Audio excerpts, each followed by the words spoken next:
The Grand Chamber of the Galactic Council filled with representatives from 300 different worlds. High Chancellor Vexisthor stood at the center podium, with his translucent wings catching the ambient light. The question before the assembly was simple enough. Should they authorize a military expedition to claim Earth and its resources before the primitive humans became a problem? The initial surveys had painted a clear picture of a world ripe for the taking. Chemical rockets that barely escaped their own gravity well. Communication satellites that used outdated radio technology. A fractured population divided into nearly 200 separate nations that spent more time fighting each other than advancing their civilization. The debate lasted only 2 hours, because most representatives had already made up their minds. The Zephrani spoke of rare, mineral deposits, worth trillions of credits. The Horthak war clans saw weak prey that would fall quickly. The Mindari argued that guiding such primitives toward civilization was their moral duty. When the vote came, the results shocked no one. 297 species voted to invade. 2 chose to abstain from the decision. Only Ambassador Kelris, of the Tirani Collective, voted against the measure. The old ambassador sat quietly while the chamber erupted in celebration around him. His mandibles clicked in a pattern that meant worry in his species. He had studied the human data files more carefully than the others. He had seen patterns in their history that troubled him deeply. These humans had a saying he found particularly relevant. They called it mutually assured destruction. They had developed weapons capable of ending all life on their planet, and then spent decades in tense peace, because using those weapons meant their own extinction. That kind of species thought differently than most in the galaxy. They planned for scenarios that seemed paranoid to others. They prepared for threats that might never come. Kelris feared the Council was about to discover just how thoroughly humans prepared. The invasion fleet assembled in record time. 12,000 warships from 40 different species gathered at the staging point. Fleet Commander Zormalik of the Horthak reviewed his forces with satisfaction. In 300 years of military service, he had conquered 17 worlds. This campaign would be his easiest yet. The battle plan was straightforward. Jump into Earth's solar system, establish orbital superiority, destroy military installations with precision strikes from space, land ground forces to secure major population centers. Accept the inevitable surrender. The whole operation should take less than a week. Zormalik expected to be back home, celebrating victory within a month. The fleet emerged from hyperspace on a Tuesday morning in October, by human reckoning. Every sensor on Earth immediately detected their arrival. Radar installations went to full alert. Satellite networks began emergency broadcasts. Deep space monitoring stations confirmed what everyone feared.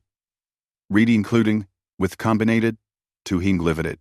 They were no longer alone and their visitors did not come in peace.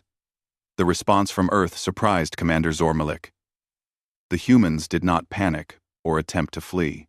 They did not broadcast desperate pleas for mercy. Instead, every nuclear-armed nation went to maximum readiness. Every military base activated their full defensive protocols. In a mountain complex in Colorado, a man named Jake Morrison received the authorization he had been waiting for his entire career. Morrison stood before his team of specialists and gave the order that would change everything. Operation Sentinel was now active. Hidden facilities across Earth began opening. Satellites that appeared to be simple communication relays suddenly unfolded into weapons platforms. Space stations revealed weapon systems that should not exist on a species barely capable of reaching their own moon. From secret bases on the lunar surface and in the asteroid belt, ships began launching. These were not the primitive chemical rockets the Council had observed. These were real warships powered by fusion drives and armed with weapons the Council did not know humans possessed. The first Council scout ship approached Earth's orbit expecting an easy reconnaissance run. A railgun round traveling at a significant fraction of light speed struck it dead center. The ship simply ceased to exist, vaporized in an instant by kinetic energy that exceeded anything in the Council's defensive calculations. Commander Zormalik stared at his tactical display in complete disbelief. His sensor officer reported massive energy signatures appearing across the planet. The humans had weapons, real weapons, advanced weapons, and they were preparing to use them. President Karen Walsh addressed Earth from the White House. Her message went out to every human on the planet, and to the fleet hanging in space beyond their moon. She spoke of how humanity had been preparing for this moment since a certain crash in the New Mexico desert decades ago. How they had learned about the galaxy long before the galaxy officially found them. How they had spent 70 years building defenses in secret while showing the universe only what they wanted seen. Her final words carried a warning that Zor-Malik would have been wise to heed. Leave now, or discover why humanity had survived every threat in their violent history. The Council fleet hung in space beyond the moon. 12,000 ships faced approximately 800 human vessels. The numbers seemed to favor the invaders by a massive margin. But Zor-Malik was beginning to understand that numbers did not tell the whole story. His tactical officer reported energy signatures unlike anything in their database. Drive systems that should not be possible with human technology. Weapons that violated their understanding of what primitives could build. The humans had been watching and learning and improving on everything they discovered. Zor-Malik's pride would not allow retreat based on one destroyed scout ship. He ordered his fleet into battle formation and launched 3,000 fighters toward the human defensive line. The swarm of small craft screamed toward Earth, expecting to overwhelm the defenders through sheer numbers. Admiral Henry Cole watched them come from the bridge of the ESS Defiance. He had lost family to violence in his youth. He had spent his life ensuring humanity would never be helpless again. He gave the order to open fire. The human fleet revealed what 70 years of secret preparation could accomplish. Particle beam weapons cut through space with perfect accuracy.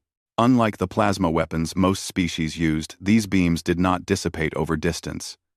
They remained coherent and devastating across thousands of kilometers. The first wave of Council fighters disintegrated, 500 craft gone in 7 seconds. The second wave fared no better. The human ships moved with impossible agility. They coordinated through quantum-encrypted communications that could not be jammed or intercepted. Commander Zor-Malik watched his tactical display fill with red markers indicating destroyed craft. This was not how invasions were supposed to proceed. The primitives were supposed to be afraid. They were supposed to beg for mercy. They were not supposed to fight back with weapons that outperformed Council military technology. His sensor officer reported more bad news. The humans had studied Council ship designs. They knew exactly where to aim for maximum damage.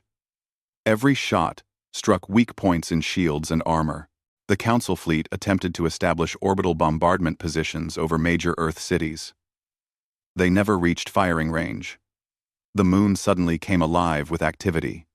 Mass drivers hidden in lunar craters launched simple rocks at orbital velocities. When those rocks struck Council ships, the impacts released energy equivalent to nuclear weapons.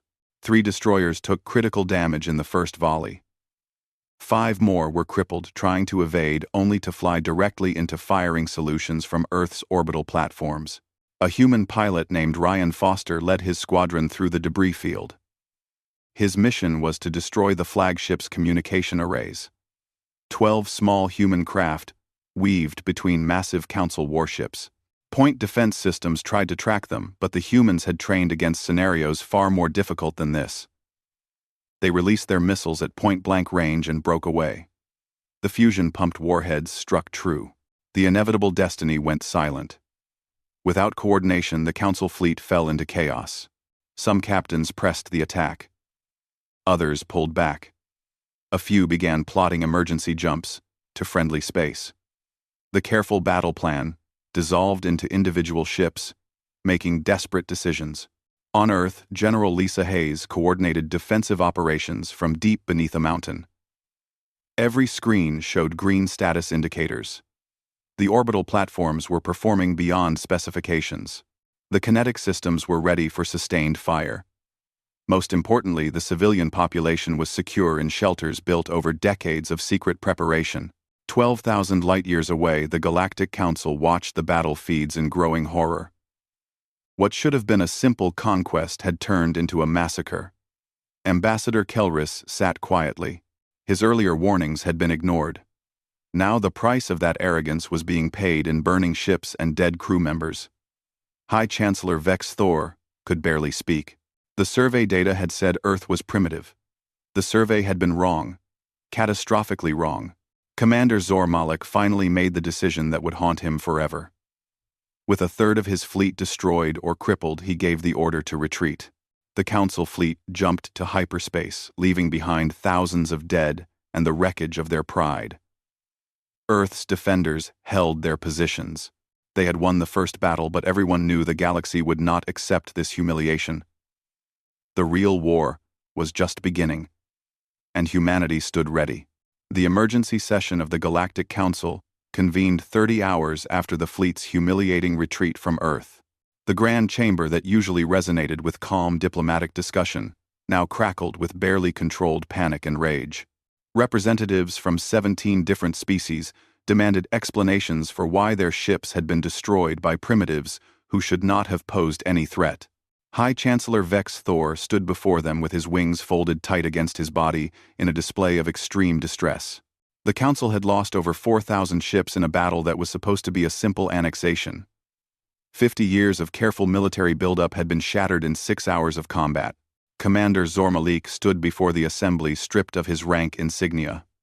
His military career was effectively over, but that seemed insignificant compared to the magnitude of what had happened. He explained how the humans had not simply defended themselves, but had executed a carefully planned ambush using technology the Council did not know existed. The intelligence reports had been deliberately manipulated. Everything the survey teams observed had been theater designed to make Earth appear primitive and helpless. The truth was far more dangerous. A Zephrani representative demanded to know how an isolated species could develop such advanced weapons. They had no contact with galactic civilization, no access to the theoretical frameworks that enabled faster-than-light travel, no understanding of the quantum mechanics that powered modern weapons systems. The question hung in the air until the chamber doors opened and a human woman walked calmly to the center of the room. Nina Wells was a theoretical physicist who had spent 30 years working on projects that did not officially exist. She was flanked by 2 military officers, but showed no fear standing before 300 alien species who had just tried to conquer her world. Nina activated a holographic display that showed Earth's technological development over the past century. She explained how humans had been splitting atoms since the 1,940 seconds, how they had launched satellites in the 1,950 seconds, how they had walked on their moon in the 1,960 seconds. Then she showed them images from 1,947, a crash site in New Mexico, where a Council survey ship had gone down decades before Earth was supposed to be discovered. For 78 years, humanity had been studying and reverse engineering technology from that crash. They had learned about fusion drives and energy shields and quantum communications. Then they had improved on all of it. The revelation sent shockwaves through the Council chamber. The humans had known about galactic civilization for nearly 8 decades. They had been preparing specifically for the day when someone discovered them and decided they were worth conquering. Every piece of technology visible to Council scouts had been carefully staged.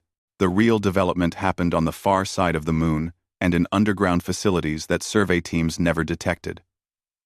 Nina explained how humanity had learned from their own bloody history. When a more advanced civilization encountered a less advanced one, the results were rarely good for the weaker party. So humanity had decided not to be the weaker party when that meeting finally happened. Colonel Marcus Webb stepped forward to explain the military preparations. Every war humanity had ever fought provided lessons that were applied to space combat. Tactics and strategy and logistics had been studied and refined. Redundant systems were built into redundant systems. Simulation after simulation had been run exploring every possible invasion scenario. By the time the Council fleet arrived, humanity had been preparing for that exact situation for longer than some Council species had been spacefaring. The surprise was not that Earth had defended itself successfully. The surprise was that the council had somehow convinced themselves that humanity would be easy prey. A Horthak general slammed his fist on his console and accused the humans of deception. Nina responded with cold logic. Humanity had not deceived anyone. They had simply chosen not to volunteer information to strangers who might not have their best interests at heart. Given that the council had just voted to invade and conquer Earth, that decision seemed thoroughly justified. The paranoia the council found so disturbing had proven to be completely rational. Ambassador Kelris finally spoke up. His ancient voice carried weight that made the chamber fall silent. He asked the question everyone was thinking. What did humanity want now? Nina's answer was direct. Peace. Earth had never wanted war with the galaxy. They had simply wanted to develop on their own terms without interference. But the council had forced their hand. Now everyone knew humanity existed, and that they could defend themselves effectively. The situation required a new approach. Nina pulled up a detailed proposal for a treaty. Earth would agree not to expand beyond their local stellar region for 50 years. In exchange, the Council would leave Earth's solar system alone and recognize human sovereignty. There would be technology exchanges and trade agreements and formal diplomatic relations. But these would happen between equals, not between conquerors and conquered. The very suggestion sent the chamber into an uproar. The idea of negotiating with humans as equals was unthinkable to species who had built their galactic positions on military superiority and the assumed right to dominate less advanced civilizations. High Chancellor Vexthor demanded to know what gave humanity the confidence to make such demands. The Council represented thousands of worlds.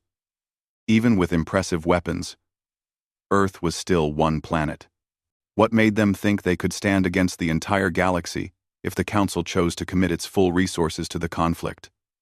Nina's smile held no warmth as she explained. The Council had forgotten what it was like to fight an enemy with nothing to lose. Every human on Earth understood this was an existential struggle. They would sacrifice everything, if necessary, to remain free. Could the Council say the same? How many member species would be willing to lose millions of citizens just to conquer one stubborn planet? Then Nina revealed something that sent another shockwave through the assembly. Humanity was not as isolated as the Council believed. Earth had been broadcasting on quantum channels for 40 years. Some Council member species had been listening. Some had even been quietly trading information and technology with humanity. The looks of shock and guilt on several representatives' faces confirmed the accusation. Earth had been conducting its own secret diplomacy while the Council assumed they were alone and helpless. Ambassador Kelris acknowledged that his species had been one of those sharing information with Earth. The Turani remembered what it was like to be bullied by those who thought themselves superior. They had no desire to see another species face the same fate. His admission gave other species the courage to acknowledge their own contact with humanity. Within minutes it became clear that nearly a quarter of Council members had been hedging their bets by establishing back-channel communications with Earth. Colonel Webb activated another holographic display. This one showed weapon designs that made even hardened military officers pale. Kinetic asteroids that could be weaponized and aimed at homeworlds. Biological agents tailored to specific species genetics. Self-replicating nanomachines that could dismantle entire planets atom by atom. Quantum bombs that could destabilize space-time itself. Webb was careful to explain that these were only theoretical concepts. Humanity did not want to build such weapons. But they would if the alternative was extinction. The message was clear. Continued aggression would lead to a war that could devastate the entire galaxy. The Zephrani representative called it terrorism. Nina corrected her. It was deterrence. The same principle that had prevented humanity from destroying itself with nuclear weapons for 80 years. Mutually assured destruction meant that no one could afford to attack because the retaliation would be catastrophic. It was an ugly doctrine, but it had kept Earth from annihilating itself during their most dangerous decades. Now it could keep the galaxy from tearing itself apart in a war nobody could win. High Chancellor Vexthor looked older than his 400 years. The Council had awakened something they did not understand and could not control. These humans thought like predators. They planned like paranoids. They fought like cornered animals facing extinction. They were exactly the kind of species the Council had built their civilization to avoid encountering. Now they had no choice but to deal with humanity on human terms. Vex Thor stated that he would present Earth's terms to the full Council for consideration. But he warned Nina that there were forces in the galaxy that would not be so easily convinced. The Council might choose peace, but others would see humanity as a threat that needed to be eliminated before it grew stronger. Nina's response was quiet but firm. Humanity had survived ice ages and plagues and world wars and nuclear standoffs. They would survive this too. They always found a way. As Nina and her escorts left the chamber, Ambassador Kelris approached Vex's Thor. The old Turani stated what they both knew. The Council had to negotiate with humanity as equals. They had to admit that a species discovered only 3 years ago had humbled the entire galactic order. The alternative was a war they could not win. Vex Thor acknowledged the truth of it, even as it tasted bitter. Better to negotiate than to fight a conflict that would destroy both sides. Back on Earth, Admiral Henry Cole watched the diplomatic shuttle depart and allowed himself a moment of relief. They had bought time. But he knew the peace would be fragile. He opened a secure channel to General Lisa Hayes. They needed to accelerate expansion programs. If humanity was going to survive long-term, they needed more than one star system. Hayes confirmed that colony ships were already being prepared for nearby stars. Survey teams were scouting 20 potential systems. If the galaxy wanted to find humanity, they would discover that humans did not sit still. President Karen Walsh addressed Earth one final time that day. She acknowledged that humanity had won the first battle and forced the Council to negotiate. But this was only the beginning. Earth was no longer alone. They were one planet among thousands, and they had to earn their place in galactic civilization. But if history taught them anything, it was that humanity did not surrender. They adapted and overcame and survived. The galaxy had thought Earth would be easy prey. That assumption had cost them dearly. Now humanity would show the wider universe what they were truly capable of when united toward a common purpose. The age of Earth in isolation was over. The age of humanity among the stars had begun. And the galaxy was about to learn that underestimating humans was a mistake nobody made twice. 6 months after the failed invasion attempt, the Galactic Council discovered that defeating humanity in battle had been the smallest of their problems. Nina Wells had warned them about the consequences of contact, and her predictions were proving dangerously accurate. On the industrial world of Viridian, 4 factory workers staged the first labor strike in recorded Council history. 3 million workers simply stopped working and refused to return to their positions. They had been watching human broadcasts and learning about concepts that were revolutionary in Council space. Workers' rights and collective bargaining and civil disobedience were ideas that threatened the foundations of galactic order. The planetary governor stood before the striking workers with security forces arrayed behind him. He demanded that they return to work immediately. The Council provided for all their needs. This illegal action served no purpose. A factory supervisor named Court stepped forward, holding a tablet that displayed information about human governmental systems. He explained that the Council decided what workers needed. The workers themselves had no voice in those decisions. Humans had developed systems where representatives were chosen by the people, where laws protected workers instead of just owners, where change could happen without violence. The workers of Viridian 4 wanted the same rights and representation. The governor declared it impossible. The Council system had maintained order for 10,000 years. Court responded that 10,000 years of the same species, making decisions for everyone else, was exactly the problem. Humans had transitioned from monarchy to democracy in just 200 years. Why should other species accept permanent subjugation when alternatives existed?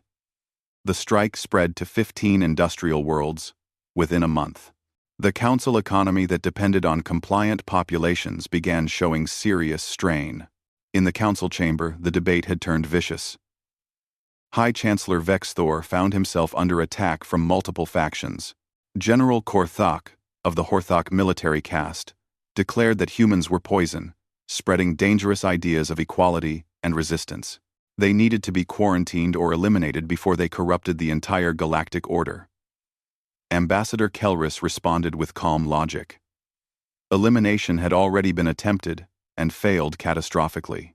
Quarantine was equally impossible, because human broadcasts were already traveling at light speed across the galaxy. The ideas were out and spreading. No force could stop that. The Zephyrni trade minister complained about disrupted shipping lanes and lost profits. Billions of credits were being lost every day to worker protests on dozens of worlds. He demanded solutions. Kelrus stated the only viable option. The Council had to adapt. Humanity had not created these problems. They had simply exposed fractures that already existed in galactic society. The Council had maintained control through information monopoly. They told populations that their system was the only viable way to organize civilization. Now those populations were seeing alternatives that offered more freedom and self-determination.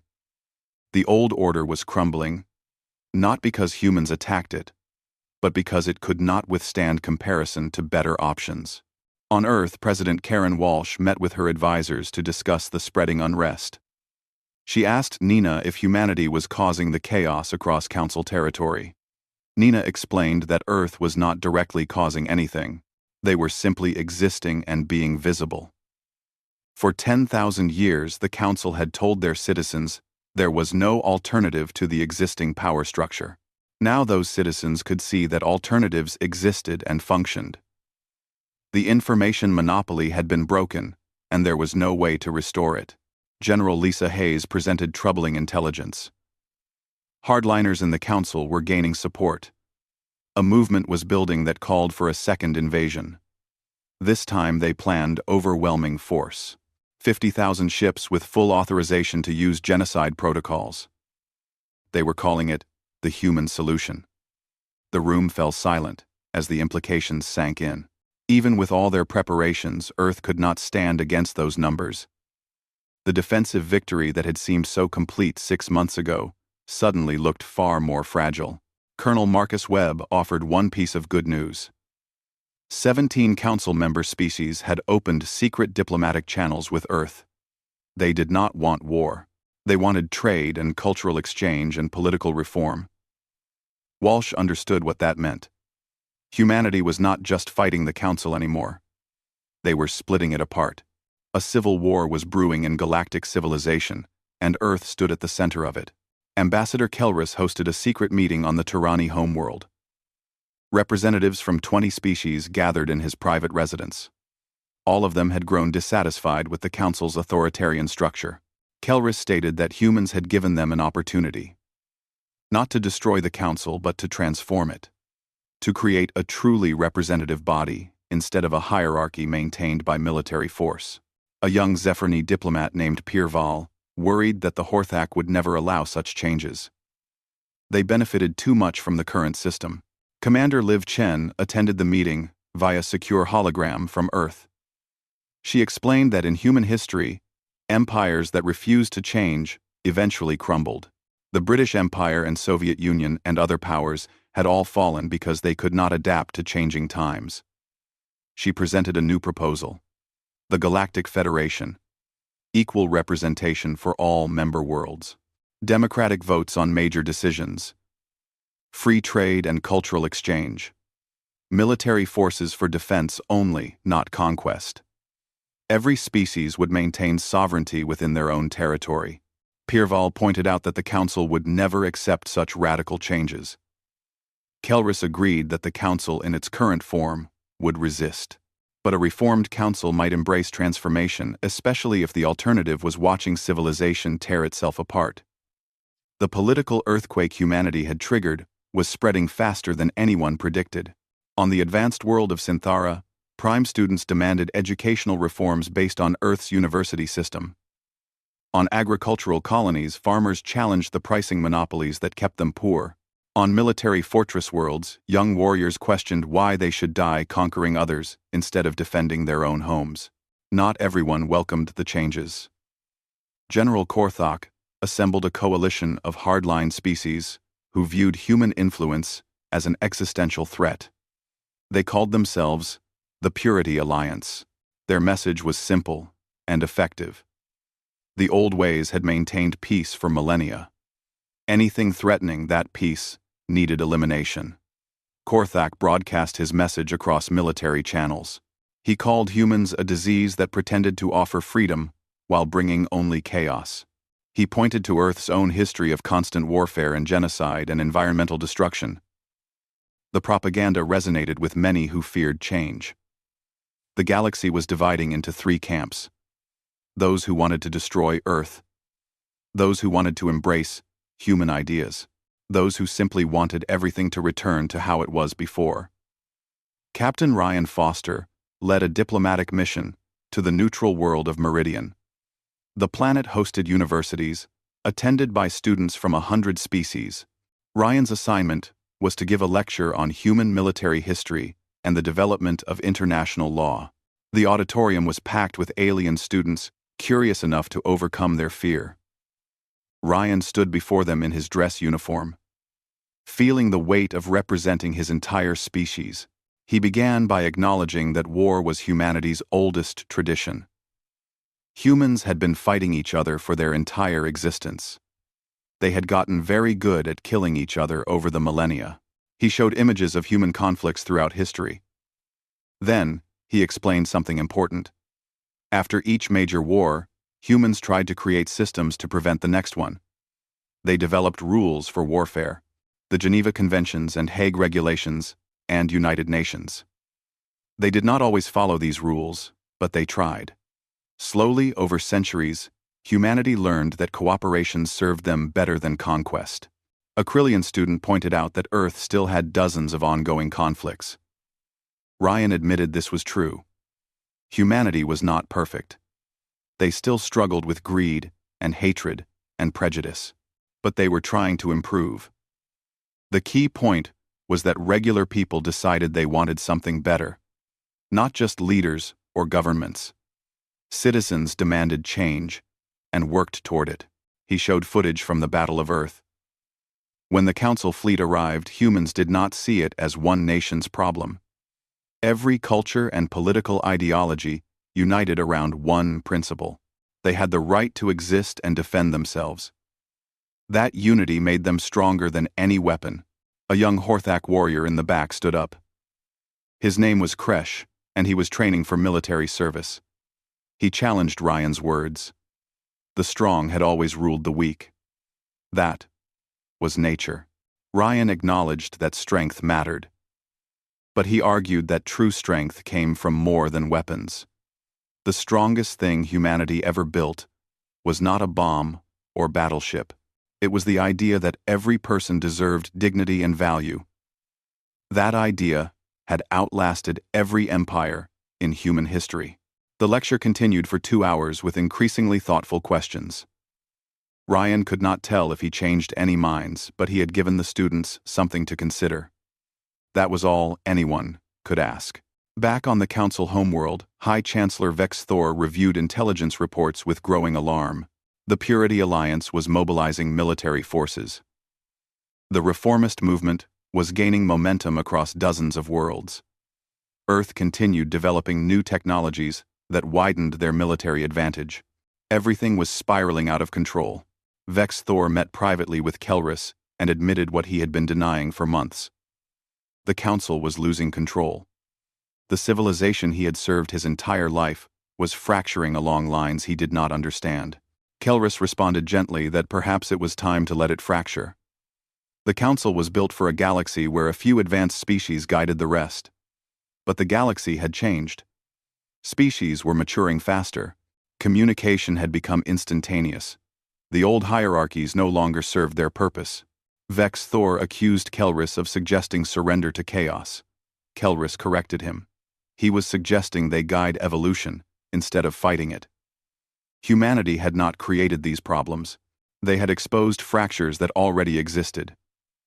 Better to address them now, through controlled change, than wait for violent collapse. The choice belonged to Vex Thor. He could dismantle the old system and build something better. Or, he could watch everything burn, while trying to preserve what could not be saved. The High Chancellor sat in silence, contemplating the future. Everything he knew was changing. Everything he believed was being challenged. The humans had voted with their actions. They would be free, or die trying. Now that choice was spreading across the galaxy. Species that had accepted council authority for millennia were questioning whether they had to continue accepting it. The old order was dying. Something new was being born. And Vex Thor had to decide whether to guide that birth or be swept away by it. On Mars, Nina Wells worked in a laboratory on humanity's next breakthrough. If the galaxy wanted to see what humans could really do, she was about to show them. She called it the Quantum Fold Drive. It would allow instantaneous travel between any 2 points in space. No hyperspace transition. No time delay. Just instant relocation across unlimited distance. The implications were staggering. Military strategy would become obsolete. Trade routes would be revolutionized. The entire structure of galactic power would shift again. Nina knew this technology would cause another upheaval. But humanity had learned they could not afford to stand still. The galaxy was changing, whether anyone wanted it to or not. The only question was whether Earth would lead that change or be consumed by it. She made her choice. Humanity would lead. They would show the galaxy what was possible. And they would do it on their own terms. The emergency council session was interrupted by something impossible. Every holographic display in the chamber activated without authorization. Nina Wells appeared standing in what looked like a laboratory on Mars. She apologized for the dramatic entrance, but explained that humanity had achieved a breakthrough. The council needed to know about immediately. High Chancellor Vex Thor demanded to know how she had penetrated their secure systems. Nina explained calmly that Earth had perfected quantum entanglement communication, 100% accuracy across infinite range with 0 time delay. Every ship in the Council fleet could now coordinate in real time across the entire galaxy if they had access to the technology. She continued before the shocked assembly could respond. Quantum communication was not the main reason for her interruption. Humanity had also perfected something they called the Quantum Fold Drive. It allowed instantaneous movement between any 2 points in space, without traversing the distance between them. Council hyperspace technology still required time to cross dimensional barriers.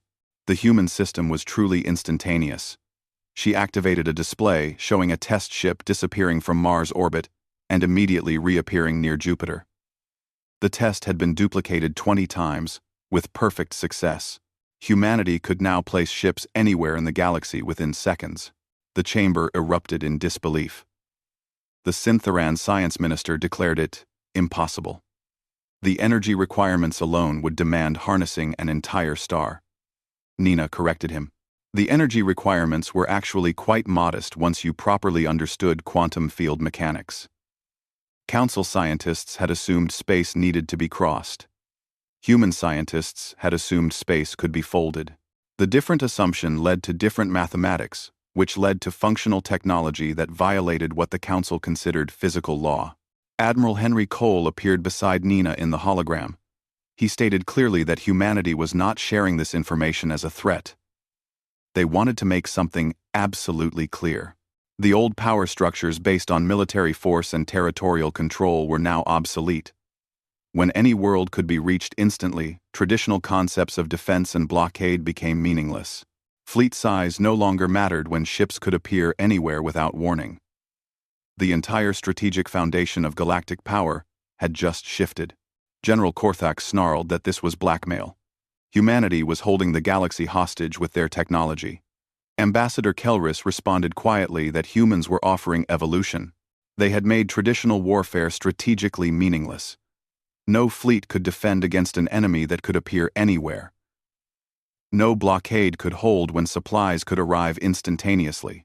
The only winning move in the new reality was to not fight at all. President Karen Walsh's image joined the transmission. She confirmed what Kelris had said. Earth was not revealing this technology to intimidate the Council. They were ending the arms race before it destroyed everyone. The Council could not defeat this technology and could not develop it fast enough to matter, but humanity was willing to share it freely. Vex Thor asked bitterly what price humanity demanded for such sharing. Walsh answered bluntly. Political reform, transformation of the Council into a democratic federation, equal representation for all species, free trade between worlds, protection of sapient rights across the galaxy. Most importantly, a permanent ban on wars of conquest. She displayed a document called the Articles of Federation. 50 articles covering everything from trade law to military cooperation to cultural exchange. Earth had already secured support from 43 Council member species who had been secretly negotiating these terms over the past 6 months. The revelation that nearly a quarter of Council members had been conducting secret diplomacy with Earth sent another shockwave through the chamber. The conspiracy ran deeper and wider than anyone outside the negotiations had suspected. Kelris stood, and his ancient presence commanded attention. He stated that the time for pretense was over. The Council as they knew it had died the moment humanity refused to surrender. They could guide the transformation into something better, or fight it and watch civilization collapse into civil war. He voted for transformation. One by one, representatives stood and declared their positions. The chamber divided into clear factions. Reformists supported the Federation model. Hardliners wanted to maintain Council authority at any cost. Pragmatists simply wanted stability regardless of the governing structure. The debate would last for days, but everyone knew the outcome was no longer in doubt. Too many species wanted change. Too many worlds had already committed to the Federation. The old order was dying whether the traditionalists accepted it or not. While the Council argued, Colonel Marcus Webb led a human delegation on a dangerous mission to the Horthak homeworld. If the Horthak military caste could be convinced to stand down, the hardline coalition would crumble. War Chief Gorthak received them in his fortress. The massive warrior studied the humans with undisguised contempt. Marcus and his team had just humiliated Gorthak's son in battle. Coming to the Horthak homeworld took either courage or stupidity. Marcus stood straight despite being half the alien's height. He stated that they came to offer respect. Warrior to warrior. Gorthak demanded explanation. Marcus spoke of how the Horthak had built their reputation as the galaxy's finest soldiers over 5,000 years. That was longer than all of human recorded history. It was genuinely impressive. But they had been fighting the wrong battles. The war chief asked what battles they should fight instead. Marcus displayed images of actual threats to galactic civilization. Rogue, artificial intelligence, cosmic phenomena that could sterilize entire systems, dimensional breaches that allowed incomprehensible entities into normal space, real dangers that deserved the attention of elite warriors. He showed footage from the Battle of Earth from the Horthak perspective. Gorthak's warriors had fought bravely against impossible odds. They had followed orders into certain death. That courage was admirable. But they had died for a bad cause. Conquest, for its own sake, served no real purpose. Marcus asked the war chief to imagine if that courage and skill were directed toward actually protecting people instead of subjugating them. Gorthak accused him of wanting to turn warriors into mere guards. Marcus corrected him.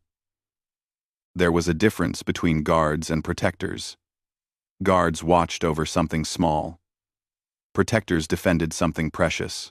Marcus offered a partnership. Humanity would share military technology and training methods and strategic doctrine.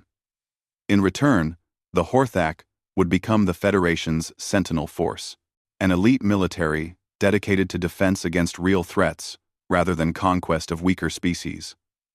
The Horthak would maintain their warrior culture, but direct it toward enemies that actually deserved their attention.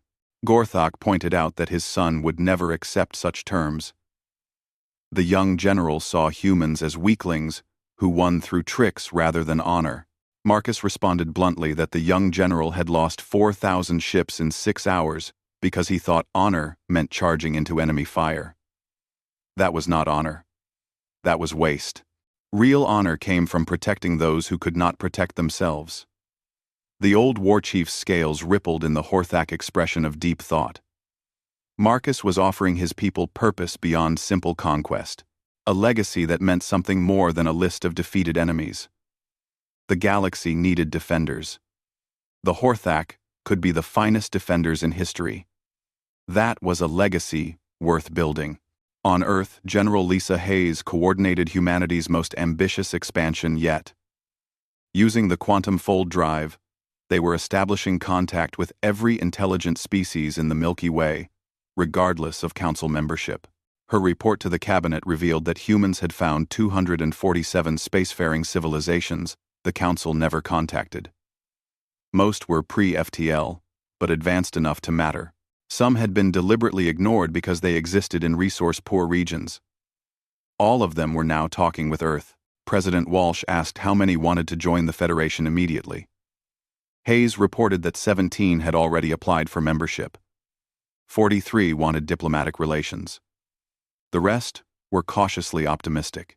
In 6 months, Earth had gone from unknown to being the most connected world in the galaxy. Nina Wells reviewed colonization progress.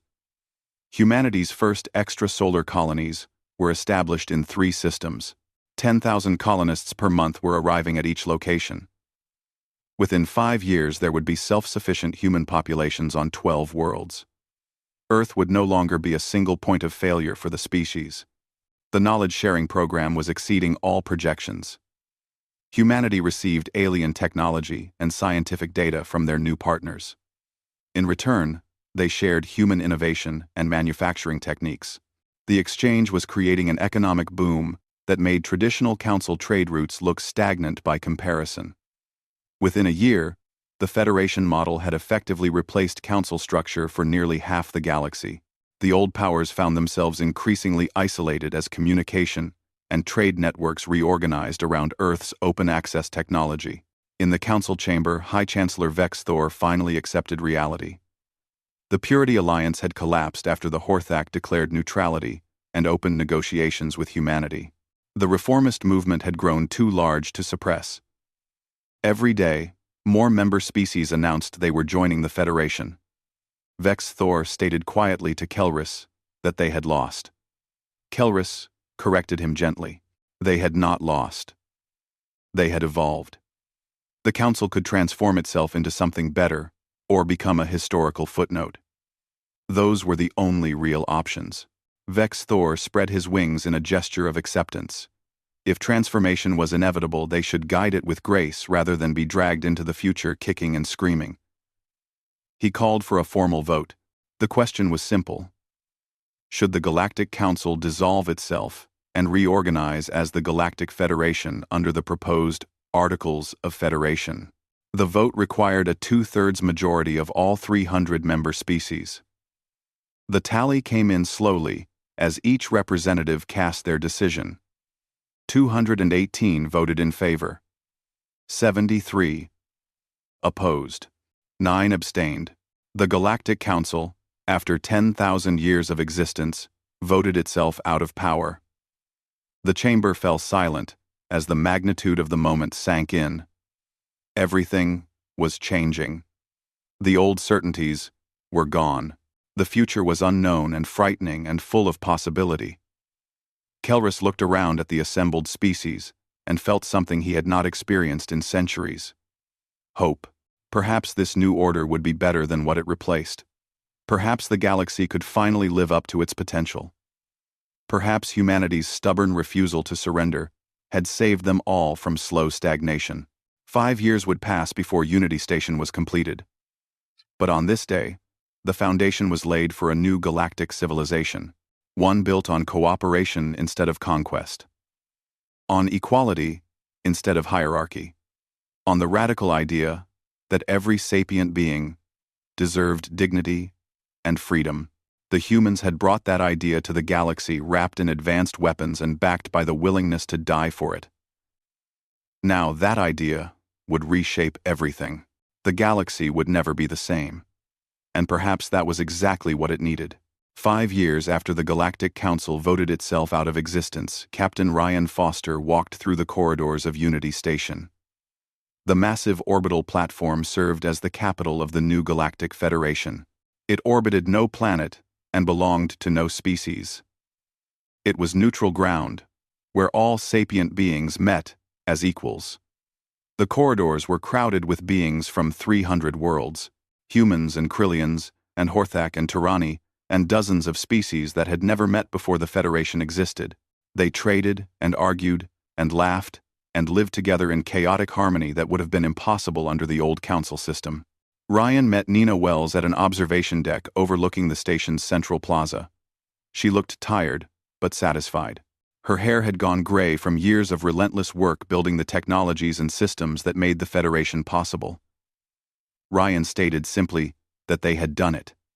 Nina corrected him gently. They had survived, which was all she had really hoped for when the invasion fleet first appeared. Everything else was bonus. Ryan asked if she thought it would last. Nina watched a group of human and Horthak children playing together in the plaza below. Their laughter transcended language barriers and species differences. She acknowledged that history suggested no civilization lasted forever. Every empire eventually fell. Every golden age ended. But perhaps they had bought themselves a few thousand years of peace. That was worth something. Ryan agreed quietly. On Earth, President Karen Walsh prepared to step down after completing her term. Her successor had been elected in the first truly free vote in human history that included off-world colonists. The new president would face different challenges: integrating with galactic society while preserving human culture, managing rapid technological change, maintaining the peace that Earth had fought so hard to establish. Walsh looked at the night sky, now filled with ships from 100 worlds visiting Earth for trade and tourism. Humanity had faced annihilation and emerged not just surviving, but thriving.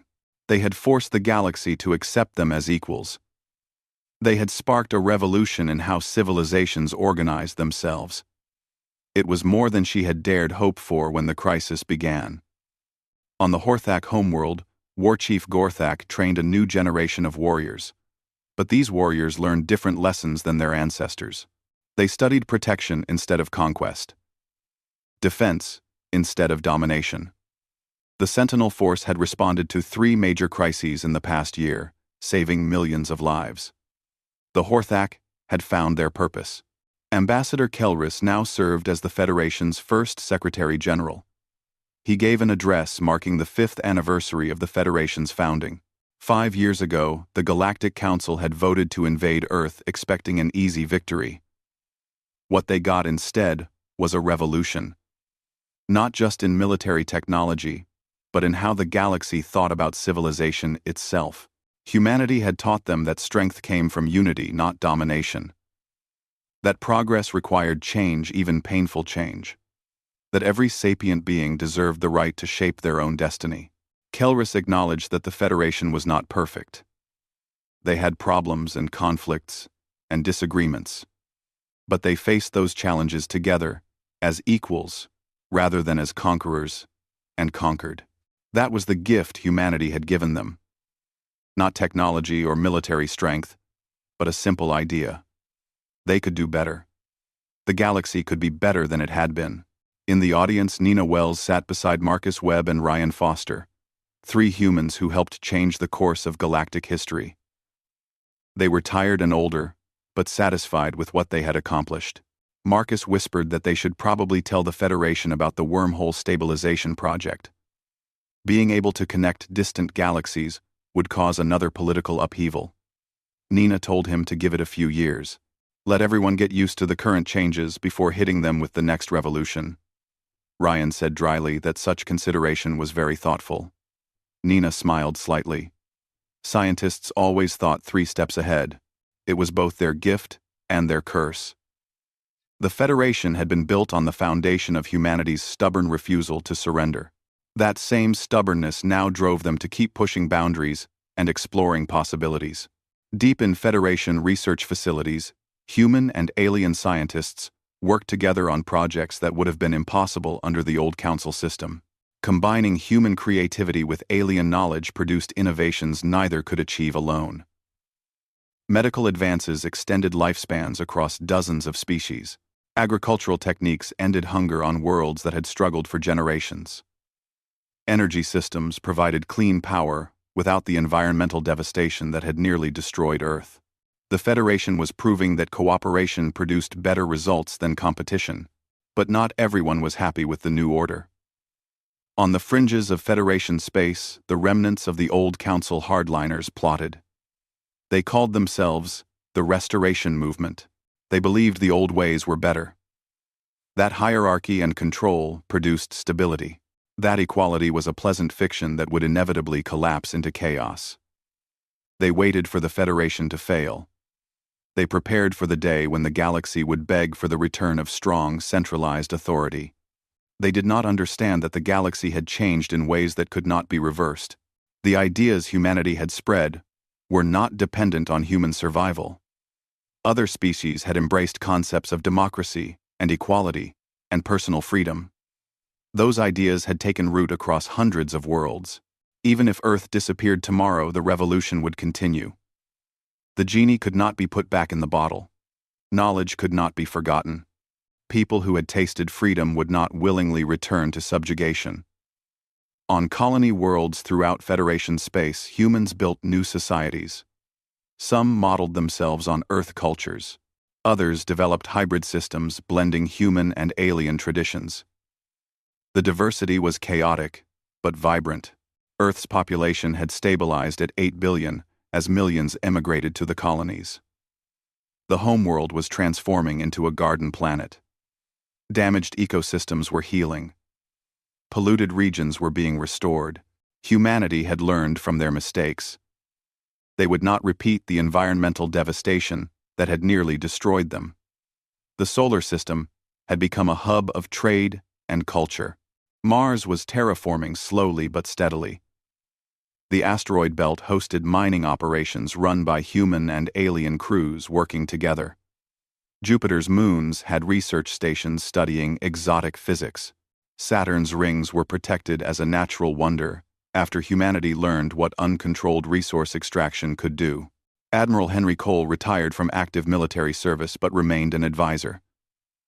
He spent his time writing a comprehensive history of the Battle of Earth and the transformation that followed.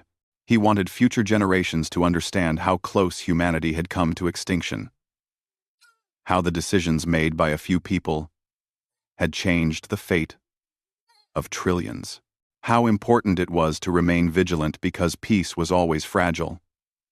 General Lisa Hayes took over as commander of Federation Defense Forces. She coordinated military units from 50 species. The challenge was immense, but she approached it with the same methodical precision she had brought to defending Earth. Federation military doctrine emphasized defense and rapid response to crises. Offensive operations were permitted only against verified threats to civilian populations. Wars of conquest were banned by the Articles of Federation, and violating that ban meant immediate expulsion. So far, no member species had been willing to risk losing access to Federation technology and trade networks. The economic incentives for peace were proving more effective than the old Council's military threats had ever been. Dr. Nina Wells received the Federation's highest scientific honor for her work developing quantum technologies. She accepted the award gracefully, but immediately donated the prize money to educational programs. She was more interested in training the next generation of scientists than in personal recognition. Her quantum communication network now connected every Federation world. Information traveled instantly across the galaxy. Scientific discoveries made on one world were available to researchers everywhere within hours. Cultural exchanges happened in real time. The barriers that had kept species isolated for millennia were crumbling. Captain Ryan Foster commanded an exploration vessel mapping uncharted regions of the galaxy. His crew was half human and half alien. They worked together so seamlessly that species differences barely registered anymore. They were finding new worlds, new civilizations, new possibilities, and they were making first contact using protocols designed to avoid the mistakes the Council had made with Earth. When they encountered pre-FTL species, they observed from distance without interference. When they found spacefaring civilizations, they approached openly and offered partnership, not conquest. The exploration program was expanding Federation membership by dozens of worlds each year. Back on Unity Station, Ambassador Kelris prepared for his retirement. At over 400 years old, even Tyranny lifespans had limits. He had lived to see the galaxy transform. He had helped guide that transformation. Now, it was time for younger beings to carry the work forward. His replacement would be human. Commander Liv Chen, who had helped negotiate the original Federation treaties. It was fitting that a human would lead the organization humanity had inspired. Kelris met privately with Liv before the formal transition. He told her that the hardest part of leadership was knowing when to change and when to hold firm. The Federation was built on principles that should not be compromised. Equality and freedom and dignity for all sapient beings. But the methods for achieving those principles needed to evolve. She should never become so attached to how things were done that she forgot why they were done. Liv thanked him for the wisdom and promised to honor the Federation's founding principles while adapting to new challenges. Kelris believed her. Humans had proven remarkably good at adapting. In the Restoration movement's hidden base, the hardliners watched Federation's success with growing frustration. They had predicted collapse. They had expected chaos and conflict to tear the new order apart. Instead, the Federation was thriving. Trade was booming. Scientific advancement was accelerating. Member worlds were prosperous and stable. The hardliners did not understand what they were seeing. They could not accept that cooperation might actually work better than control. Some began to quietly abandon the movement. If the Federation was succeeding, perhaps they had been wrong about everything. On Earth's surface, in a small apartment in what used to be called New York, an elderly woman watched news from across the galaxy. Her name was Helen Grant, and she had been a junior engineer on the team that developed the first railgun used against the invasion fleet. She had spent her entire adult life building the weapons and systems that saved humanity. Now she watched those same technologies being used to build rather than destroy.